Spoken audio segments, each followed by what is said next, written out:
الله الرحمن الرحيم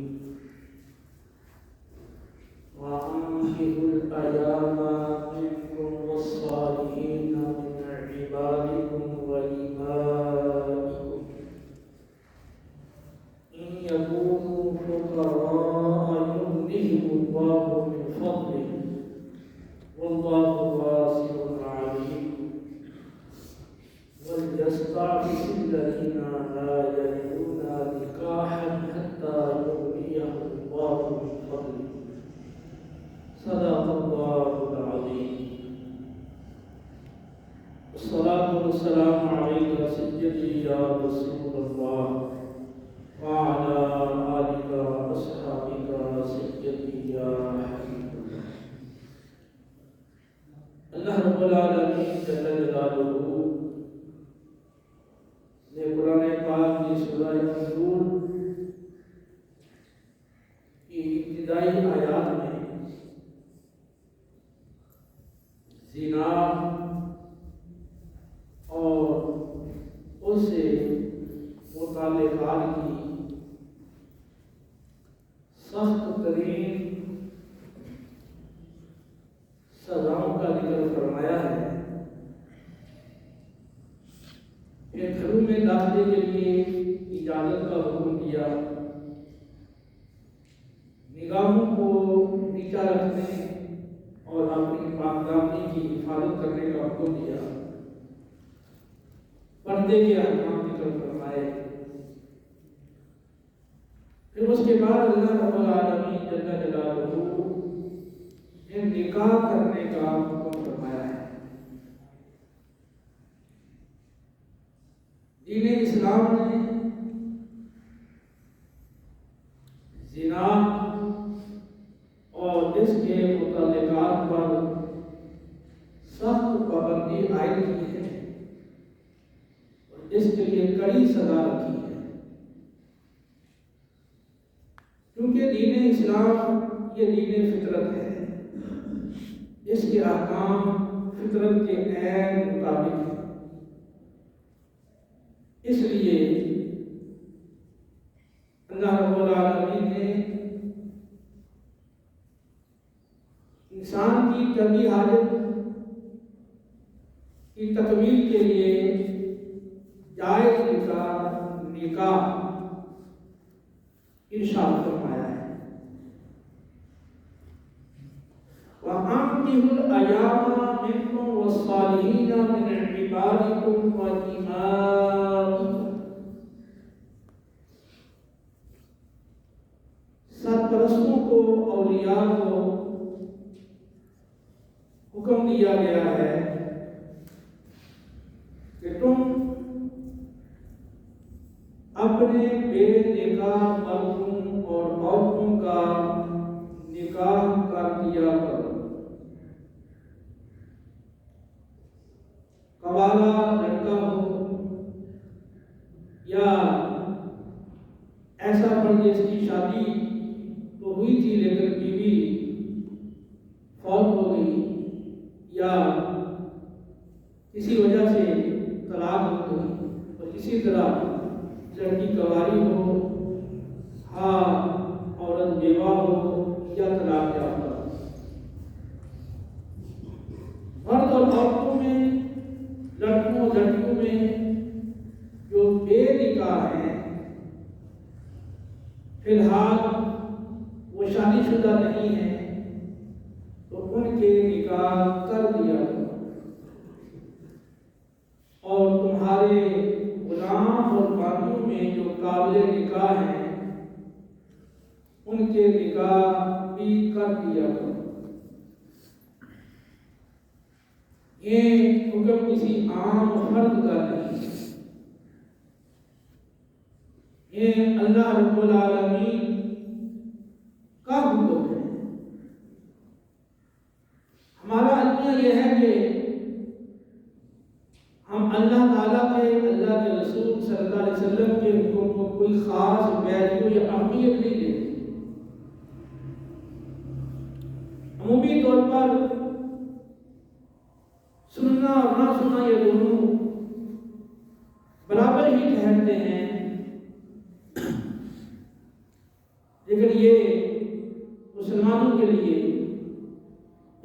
فکریہ ہے کہ مومن ہونے کے باوجود اللہ کے حکم کی ویلیو کیوں نہیں ہے ان کے دلوں کے اندر۔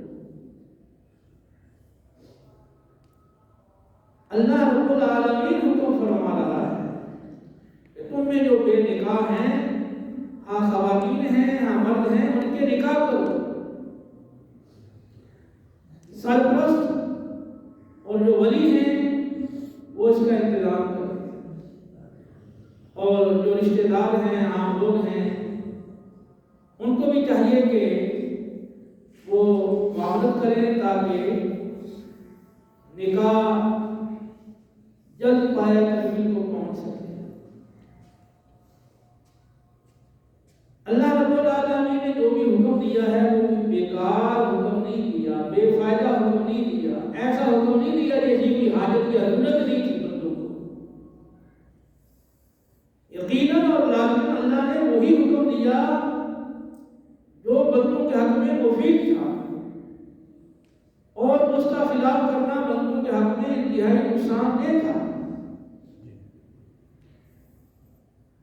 اللہ رب العالمین جل جلالہ نے بے نکاحوں کا نکاح کرنے کا حکم فرمایا ہے، اور نکاح بر وقت نہ کرنے کی وجہ سے جو خرابیاں اور جو فسادات جنم لیتے ہیں، اور جو بدکاری اور زناکاری اور فحاشی کا دروازہ کھلتا ہے، یہ کسی بھی فرد سے ڈھکی چھپی بات نہیں۔ ترمذی شریف میں صحیح سند کے ساتھ روایت ہے، رسول کریم صلی اللہ علیہ وسلم نے ارشاد فرمایا، اگر تمہارے پاس ایسا شخص پیغام نکاح لے کر آئے جس کے خلق اور دین سے تم راضی ہو، یعنی دیندار آدمی ہے، دینی حوالے سے اچھا ہے، اخلاق کے حوالے سے بھی اچھا ہے، تو فرمایا اس کے پیغام نکاح کو قبول کر دو اور نکاح کر دو۔ اگر تم نکاح نہیں کرو گے تو بہت لمبا چوڑا فساد برپا ہوگا۔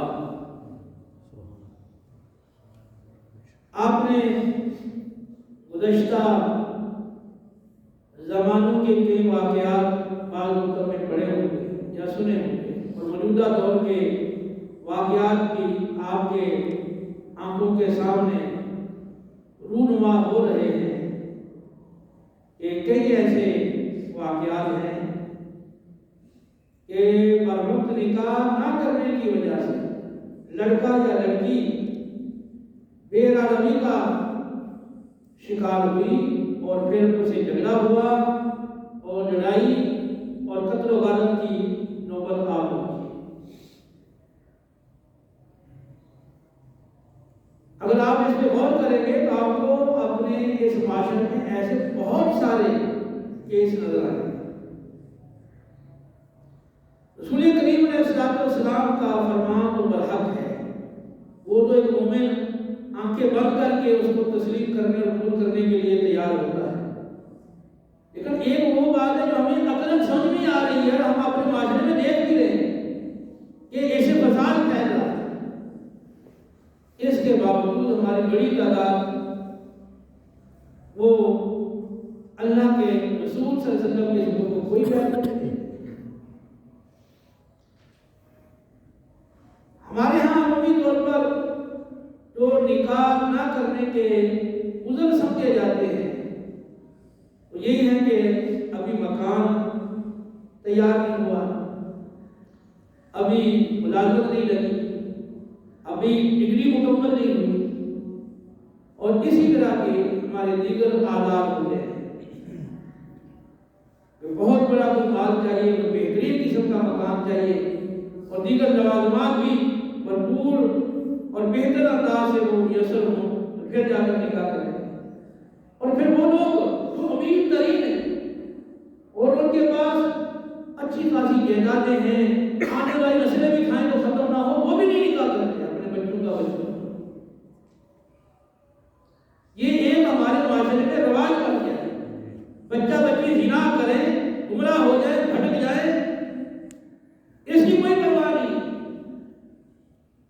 نکاح نہیں کرنا، اللہ کا حکم نہیں ماننا۔ ان یکونوا فقراء یغنیہم اللہ من فضلہ واللہ واسع۔ فرمایا کہ اگر یہ فقراء ہیں، تنگ دست ہیں، تو اللہ انہیں اپنے فضل سے غنی کر دے گا۔ اللہ وسعت والا، علم والا ہے، وسعت بھی ہے، اس کے خزانوں میں کون سی کمی ہے، اور پھر وہ علم والا بھی ہے، اس کو پتا ہے کہ اگر وقت نکاح نہیں کریں گے تو کیا کیا خرابیاں جنم لے گی۔ وہ وسعت والا بھی ہے، وہ علم والا بھی ہے، وہ تمہیں حکم دے رہا ہے کہ نکاح کرو۔ اگر یہ فقراء ہیں، اللہ انہیں اپنے فضل سے غنی کر دے گا، کیونکہ نکاح ہونے کے بعد پھر مرد بھی لڑکا بھی پہلے کے مقابلے میں زیادہ کوشش کرتا ہے، زیادہ محنت کرتا ہے۔ بعض اوقات وہ زوجہ ایسی ہوتی ہے جو کوئی نیک اور سمجھدار ہوتی ہے، وہ اچھے مشورے دیتی ہے، اس اچھے مشورے کی وجہ سے شوہر کا روزگار اچھا ہو جاتا ہے، یا وہ ہنر مند ہے اور وہ اس کی گھر میں بیٹھ کر وہ معاون بن جاتی ہے، اور اس طرح ان کے معاشی حالات بہتر ہو جاتے ہیں۔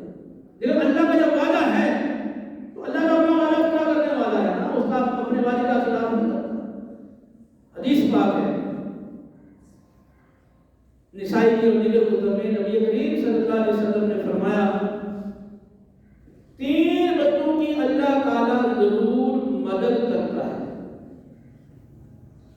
نمبر 1، جو پاک دامنی کے لیے، پارسائی کے لیے وہ نکاح کرتا ہے تو اللہ تعالیٰ ضرور اس کی مدد کرتا ہے، اور مجاہد فی سبیل اللہ، اللہ کی راہ میں جہاد کے لیے نکلنے والا، اس کی بھی اللہ تعالیٰ مدد فرماتا ہے۔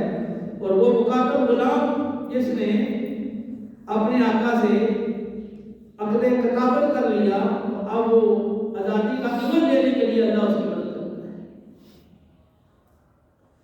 تو اب قرآن کہہ رہا ہے کہ نکاح کرو، اللہ اپنے مدد سے غنی کر دے گا اگر یہ فقراء ہے۔ اور حدیث بھی کہہ رہی ہے کہ جو پارسائی کی حفاظت کے لیے، پاکدامنی کے لیے نکاح کرتا ہے، اللہ اس کی ضرور مدد کرتا ہے۔ بخاری، مسلم، ابو داؤد، ترمذی، نسائی، ابن ماجہ، مسند احمد، موطا امام مالک، ان تمام معتبر کتب میں روایت ہے۔ صاحب بن سعد رضی اللہ تعالیٰ عنہ کہتے ہیں کہ ہم رسول اللہ صلی اللہ علیہ وسلم کی بارگاہ میں حاضر تھے، تو ایک خاتون حاضر ہوئی اور اس نے عرض کیا، یا رسول اللہ صلی اللہ علیہ وسلم، میں اپنا آپ اللہ اس کے رسول کی خاطر ہبہ کرتی ہوں، آپ میرے بارے میں جو رائے رکھتے ہیں اور جو چاہتے ہیں آپ کریں۔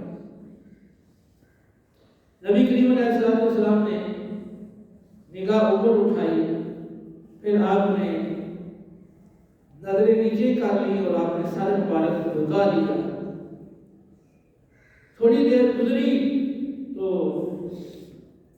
جب حاضرین نے یہ دیکھا کہ آپ کوئی فیصلہ نہیں فرما رہے، ایک شخص کھڑا ہوا اور کہا، یا رسول اللہ صلی اللہ علیہ وسلم، اگر آپ کو حاجت نہیں ہے آپ میرا اس خاتون سے نکاح کر دیں۔ نبی کریم صلی اللہ علیہ وسلم نے فرمایا کہ مہر ادا کرنے کے لیے تیرے پاس کوئی چیز ہے؟ عرض کیا، اللہ کی قسم میرے پاس کوئی چیز نہیں ہے۔ فرمایا جاؤ گھر میں تلاش کرو، اگر کوئی چیز مل جاتی ہے کپڑا وغیرہ لے آؤ۔ وہ صحابی وہ شخص گھر گئے، کچھ دن کے بعد واپس آ گئے۔ عرض کیا، اللہ کی قسم یا رسول اللہ میرے پاس کوئی چیز نہیں اور گھر میں مجھے کوئی چیز نہیں۔ فرمایا دیکھو جاؤ کوئی لوہے کی انگوٹھی مل جائے تو وہی لے آؤ۔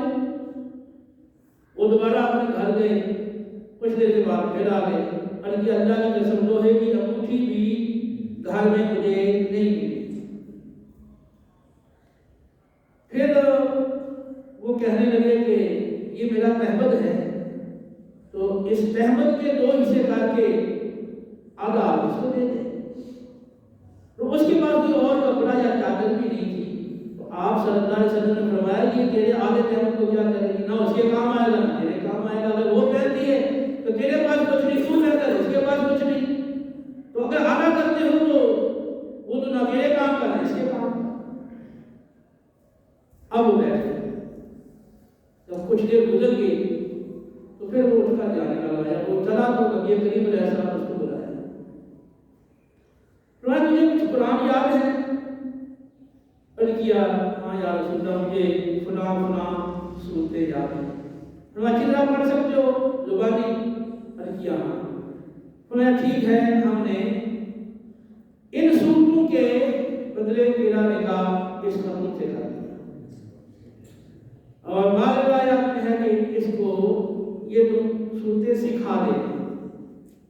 آگے یہ مسئلہ ائمہ کے درمیان مختلف ہی ہے، اور اب یہ فقہی مسئلے کے بیان کا یہ موقع نہیں ہے۔ ہمارا اصل مقصد یہاں یہ بتانا ہے کہ ہم لوگ جو مال نہ ہونے کو رکاوٹ بناتے ہیں کہ زیادہ مال ہو تو پھر نکاح کیا ہے۔ اب نبی کریم علیہ السلام نے اس مرد کا نکاح کیا ہے جس کے پاس گھر میں کوئی چیز نہیں ہے، لوہے کی انگوٹھی بھی نہیں ہے، اور ایک تہمت باندھا ہوا ہے، اور اگر وہ دو ٹکڑے کر کے ایک حصہ عورت کو دیا جائے تو کسی کے کام کا نہیں رہتا۔ اب نبی کریم علیہ السلام کا نکاح کر اللہ کے بطور رزق کا ذمہ اللہ نے لیا، وما من دابۃ فی الارض الا علی اللہ رزقها۔ زمین میں کوئی ایسا جاندار نہیں جس کا رزق اللہ نے اپنے ذمہ کرم پر نہ لیا۔ اب قرآن کہہ رہا ہے کہ اگر یہ فقراء کم دست ہیں تو نکاح کرو، اللہ انہیں اپنے فضل سے غنی کر دے گا۔ حدیث کہہ رہی ہے کہ جو شخص پاک دامنی کی حفاظت کے لیے نکاح کرتا ہے تو اللہ ضرور اس کی مدد کرتا ہے۔ خود رسول اللہ صلی اللہ علیہ وسلم نے ایسے شخص کا نکاح کر دیا جس کے پاس کچھ نہیں تھا۔ اب آپ غور کریں ذرا کہ قرآن و سنت کا آپ سے کیا کہا ہے؟ یہ ضروری ہے کہ جب لڑکا یا لڑکی وہ بے روی کا شکار ہو جائے، آپ کے کاموں سے نکل جائیں اور وہ آپ کی بے عزتی کا باعث بنے، وہ اپنی جوانی کو تباہ کر لیں، تو پھر یاد نکاح کریں۔ کیوں ابتدائی عمر ہے، اس میں جذبات کا غلبہ ہوتا ہے۔ عقل اگر یہ مغلوب ہوتی ہے، اگر عقل مغلوب ہو جاتی ہے جذبات کے مقابلے میں، پھر یہ ابتدائی عمر گزرنے کے بعد آ کر پھر بندے کو پوری عقل آتی ہے اور بندہ پھر عقل سے کام لیتا ہے، ورنہ ابتدائی عمر میں وہ جذبات کا غلبہ ہوتا ہے۔ اور پھر آپ یہ دیکھیں کہ صحابہ کرام علیہ الرضوان تو نبی کریم علیہ السلام کی صحبت میں رہتے ہیں، قرآن جن کے پاکیزگی کی اور اللہ کے ان سے راضی ہونے کی اور ان کے اعلیٰ اوصاف بھی قرآن گواہی دیتا ہے۔ اب رب ان کے اعزاز میں آپ کو تھوڑے سے حالات بتا دوں تاکہ آپ کو پتہ چلے کہ ہمارے معاشرے میں جو روٹین چل رہی ہے کہ نکاح وقت میں نہیں کیا جاتا، تو کیا یہ لوگ پاک دامن رہ سکتے ہیں کہ اگر ضرورت ہے؟ یہ ناممکن ہے کہ کوئی بغیر نکاح کے پاک دامن رہ سکے۔ سیدنا ابو ہریرہ رضی اللہ تعالیٰ نبی کریم علیہ السلام کی بات کا بیان کرنے لگے، بخاری کی روایت ہے، یا رسول اللہ مجھے اپنے اوپر زنا کا خوف ہے تو مجھے کھسی ہونے کی اجازت دے۔ جب یہ کریم علیہ السلام خاموش رہے، پھر دوسری بار عرض کیا، آپ پھر خاموش رہے، پھر عرض کیا، آپ پھر خاموش رہے۔ جب چوتھی بار کہا تو آپ نے فرمایا کہ ابو ہریرہ جو تجھے پیش آنے والا ہے اس کو لکھ کر کل خشک ہو چکا ہے۔ مقصد کیا ہے کہ اگر وہ ہونا ہی ہے زنا تو وہ تو ہو کر ہی رہے، کھسی ہونے کی اجازت نہیں، کھسی ہونے کی آپ نے اجازت نہیں دی۔ ابو ہریرہ رضی اللہ عنہ جن کا یہ اپنا ذاتی مکان نہیں تھا، کوئی مال ان کے پاس نہیں تھا، نہ وہ کاروبار کرتے تھے، نہ وہ تجارت کرتے تھے، نہ کھیتی باڑی کرتے تھے، بس نبی کریم علیہ السلام کی بارگاہ میں حاضری ان کا مشغلہ تھا۔ شب و روز وہ نبی کریم علیہ السلام کے پاس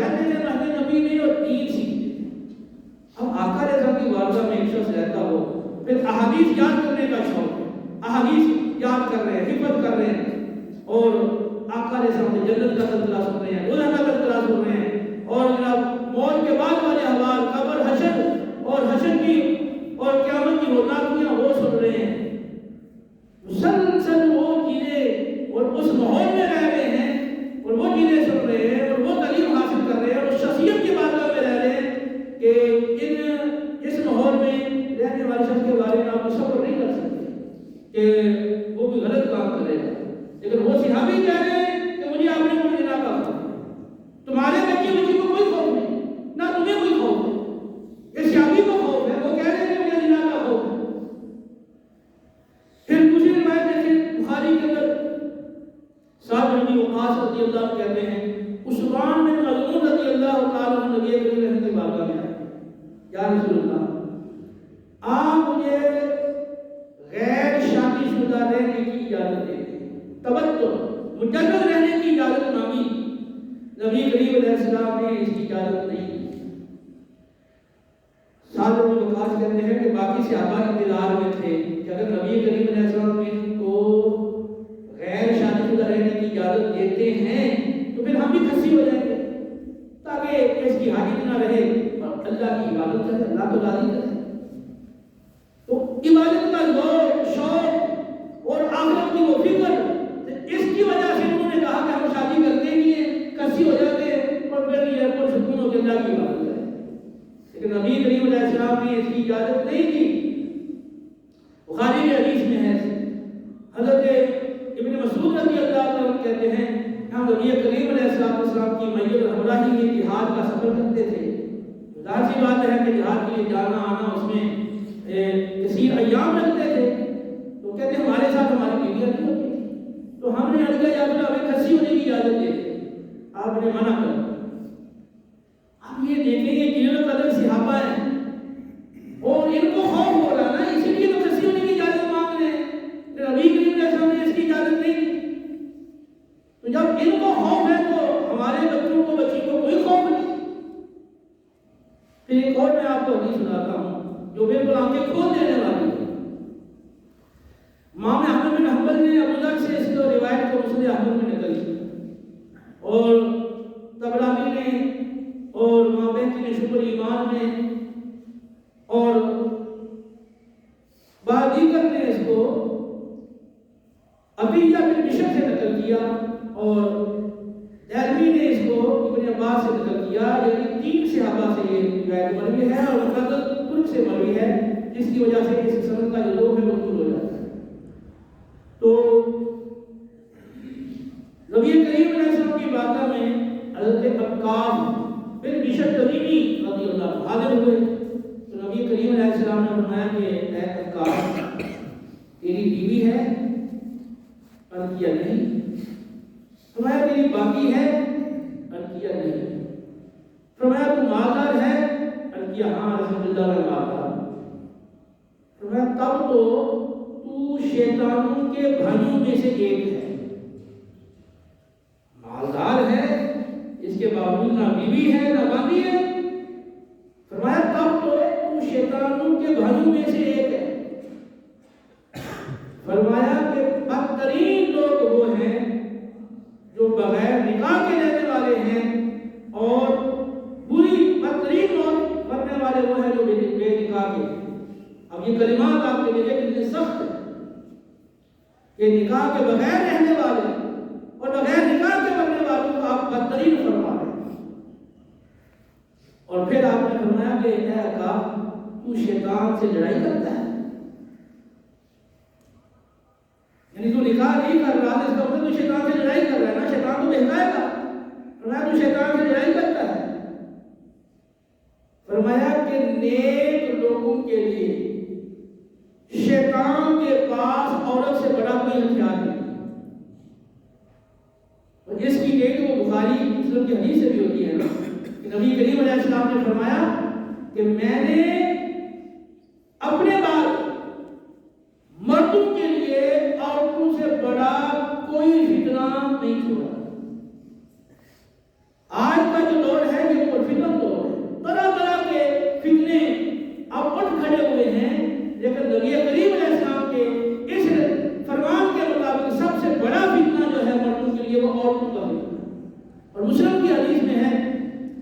نبی کریم علیہ السلام نے فرمایا کہ یہ دنیا میٹھی اور سرسبز ہے، اللہ نے تمہیں اپنا اس میں جانشین بنایا ہے، وہ دیکھ رہا ہے تم کیا عمل کرتے ہو۔ بس دنیا سے بچو، بس عورتوں سے بچو، بے شک سب سے پہلا فتنہ جو بنی اسرائیل میں رونما ہوا وہ عورتوں کی وجہ سے۔ اب یہاں نبی کریم علیہ السلام نے فرمایا کہ تو شیطان سے لڑائی کر، نیک لوگوں کے لیے شیطان کے پاس عورت سے بڑا کوئی ہتھیار نہیں ہے۔ اور پھر مزید فرمایا کہ پاک دامن رہنے والے اور بے حیائی سے محفوظ رہنے والے صرف شادی شدہ لوگ ہیں۔ یہ نکاح وہ خطرے کے اندر ہے، تو فرمایا کہ بے حیائی سے محفوظ رہنے والے اور پاک دامن رہنے والے صرف شادی شدہ لوگ ہیں۔ اور پھر مزید فرمایا کہ اے عکاف، ایوب، داؤد، یوسف اور یوسف ان حضرات نے بھی شادیاں کی ہیں۔ اب داؤد علیہ السلام، یوسف علیہ السلام، ایوب علیہ السلام، یہ تو سب کو معلوم ہے نا۔ اور کرسف ایک نیا نام تھا، تو حضرت کعب نے کہا یا رسول اللہ کرسف کون ہے؟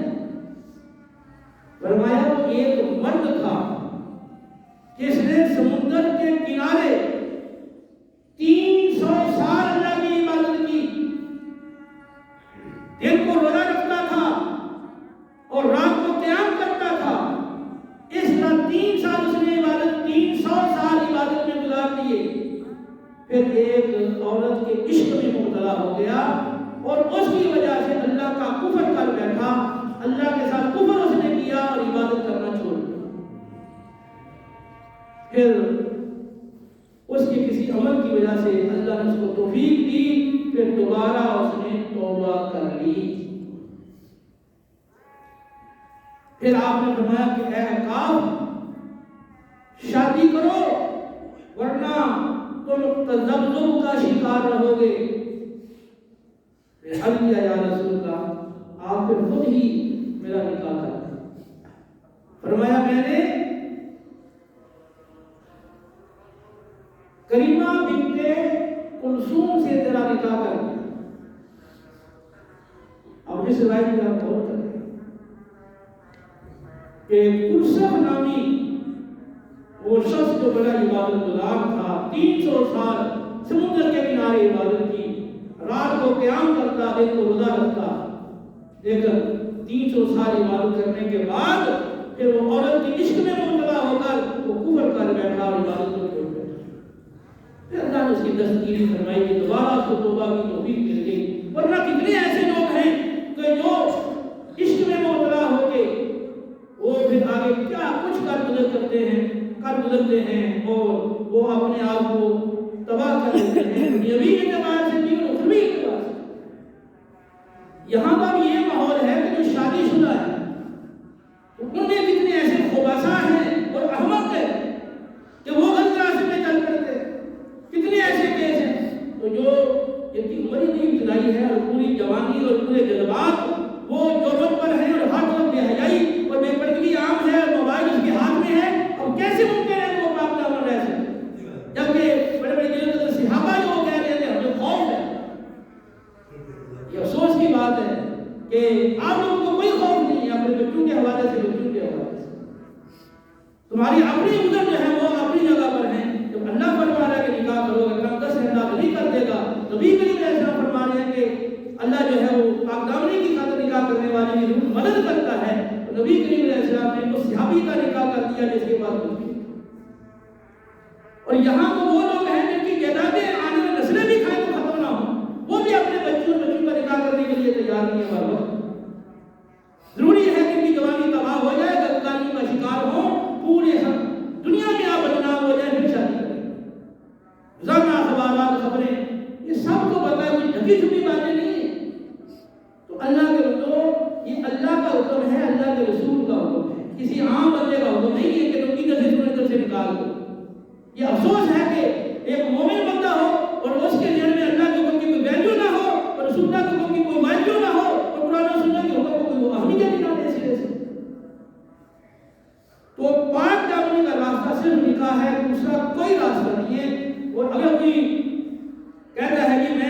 کو وہ کر لیتا ہوں، میں پورا کرتا وہ جھوٹا شخص ہے۔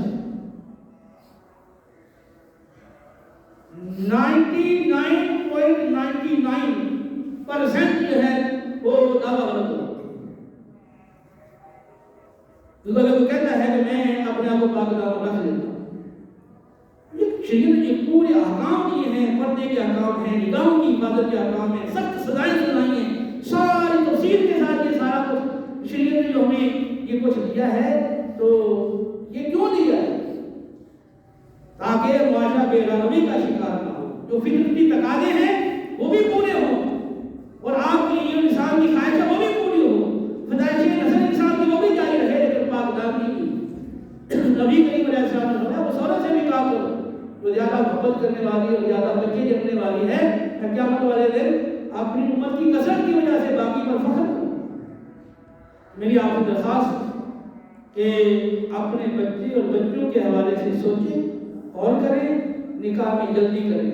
اگر آپ خود نے نکاح اپنا نہیں کیا اور آپ کر سکتے ہیں تو اس کے لیے جلدی کریں، اللہ کی مدد آپ کے سامنے حال ہوگی، نہیں تو پھر شیطان آپ کے ساتھ ہے کہ بہت لوگ دیر نہیں لگے۔